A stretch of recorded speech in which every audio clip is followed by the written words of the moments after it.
నూలులో శతాబ్దాల గౌరవం, పట్టు పరంపరకు ప్రతీక, సంప్రదాయానికి శాశ్వత చిరునామా సఖీ.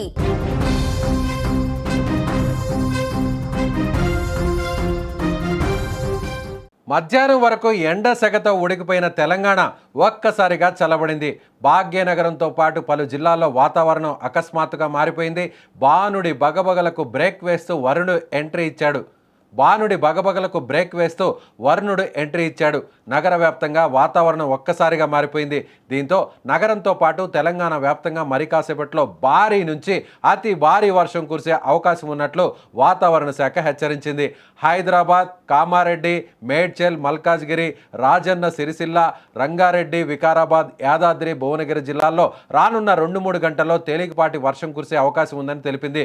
గంటకు 40 కిలోమీటర్ల వేగంతో గాలులు వీచే అవకాశం ఉందని, ఉరుములతో కూడిన వర్షాలు కురవచ్చని తెలిపింది.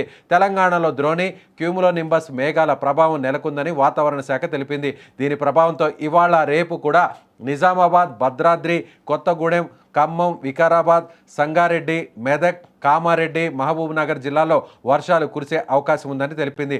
రానున్న 3 రోజుల్లో రాష్ట్రంలో గరిష్ట ఉష్ణోగ్రతలు 1 నుంచి 2 డిగ్రీలు పెరిగే అవకాశం ఉందని వాతావరణ శాఖ వెల్లడించింది. ఇక రేపు కూడా నిజామాబాద్, భద్రాద్రి, కొత్తగూడెం, ఖమ్మం, వికారాబాద్, సంగారెడ్డి, మెదక్, కామారెడ్డి, మహబూబ్ నగర్ జిల్లాల్లో వర్షం కురిసే అవకాశం ఉన్నట్లు తెలిపింది.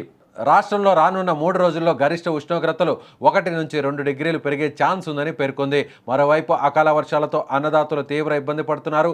అకాల వర్షాల వల్ల చేతికందిన పంటను నష్టపోతున్నామని ఆవేదన వ్యక్తం చేస్తున్నారు.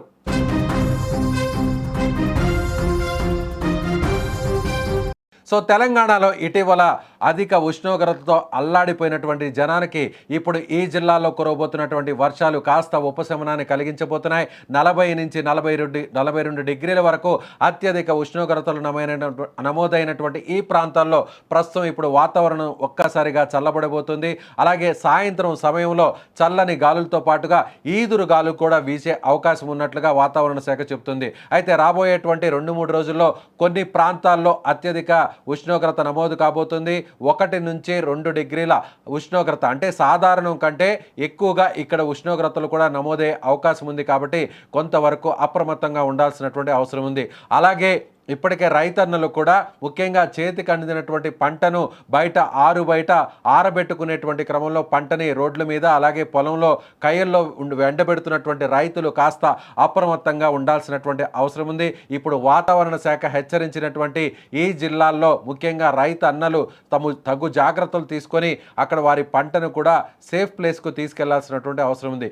మరోవైపు అక్కడక్కడ పిడుగులు పడేటువంటి అవకాశం ఉన్నటువంటి నేపథ్యంలో కొన్ని చోట్ల అప్రమత్తంగా ఉండాలి. భారీ వృక్షాలు, విద్యుత్ స్తంభాలు, ఎత్తైనటువంటి కట్టడాలకు దూరంగా ఉంటే మంచిదని వాతావరణ శాఖ చెబుతుంది.